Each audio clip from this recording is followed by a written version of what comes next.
Well, we're standing on the edge of the woodland here, and this is what's important about this part of Sussex is not just the fact there's lots of woodland, but it's the way that it interconnects across the whole landscape. So there's effectively a network of forest throughout the landscape.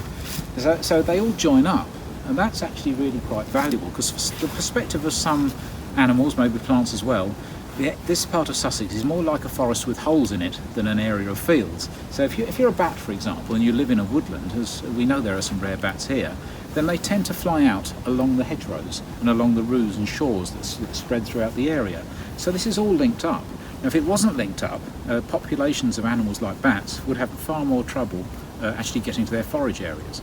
So the principle here is that this is a matrix. It's a patchwork of different habitats. It's not just a kind of isolated blocks of particular places. It's all interconnected, and that makes for a much more diverse area.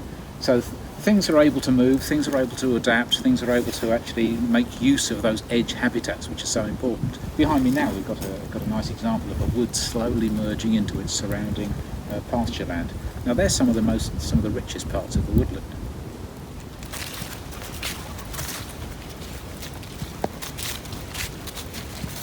Putting a development in an area like this would have really quite damaging effects in all sorts of ways. You'd lose the physical area of the woodland that's lost, of course, but it could be much more than that, because you'll be be upsetting the whole matrix. You'll be putting a block on that on the way the whole area works. I'll give one example.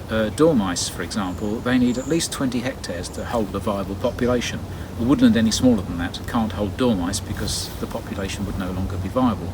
So if you have a 20-hectare woodland and you simply put a cut through the middle of it, you may still have 20 hectares, but it'd be in two 10-hectare blocks. So if it did have dormice in it, it wouldn't anymore.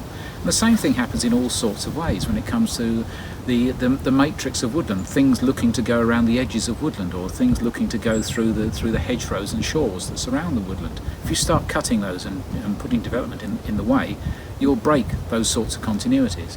Now, it's suspected that there are really some quite rare bats in this area, and they're really renowned for trying to follow landscape features which require this matrix. Now, if you simply put a small break in that matrix, then they won't be able to forage anymore, so their whole population will be put at risk.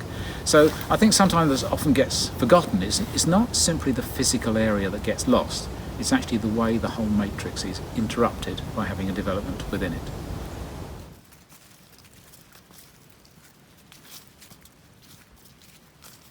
Well, I've had a nice walk around Pallinghurst Wood today, which has been brilliant, especially on this rather lovely day. And just looking at what we can see in autumn and winter, it's a fantastic sight. You can see it's an oak woodland with lots of hazel in the understory. And the interesting thing I find is the oak tree is the less common sessile oak. Generally in Sussex, it's the more common pedunculous oak that we find. So that's interesting. So that actually is the sort of tree you get in the woods that tend to be much older in the way they were managed. So we've seen that. We've seen lots of sessile oak, which is fantastic. We've also seen lots of large coppices, trees cut down to their ground level on a rotation, and that tends to make these trees last for a lot longer. So we've seen some very old coppices. We've seen lots of dead wood. We've seen diversity of trees. We know in spring there's bluebells here, and lots of wild garlic and so on.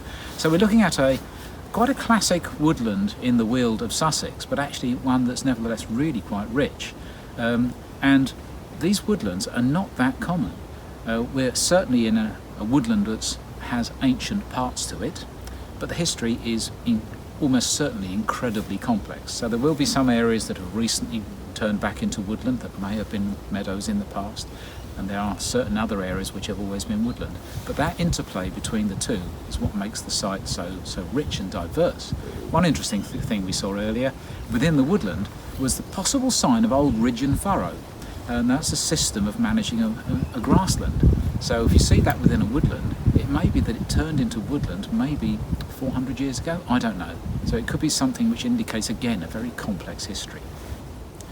And another point about woodlands, of course, is that they're major stores of carbon. We're talking about climate change all the time now, and a real worry is that we're shedding carbon into the atmosphere. Woodlands, and actually many other habitats as well, absorb carbon. And I'm sitting on a tree here which is probably 100 or so years old, but there are loads of trees this old in this woodland. There's loads of understory as well, all holding carbon. But the valuable thing here, particularly in ancient woodlands, is actually the soil holds far more carbon. 75% of the carbon in a forest is actually in the soils, and that's even better with ancient woodland. They carry on absorbing the carbon into the soils. So if you imagine, we've got this big carbon store, not just in the trees, but actually in the soils. Now, if you disturb that, you're going to release all that carbon. And that's a thing to think about if we're talking about the destruction of this site.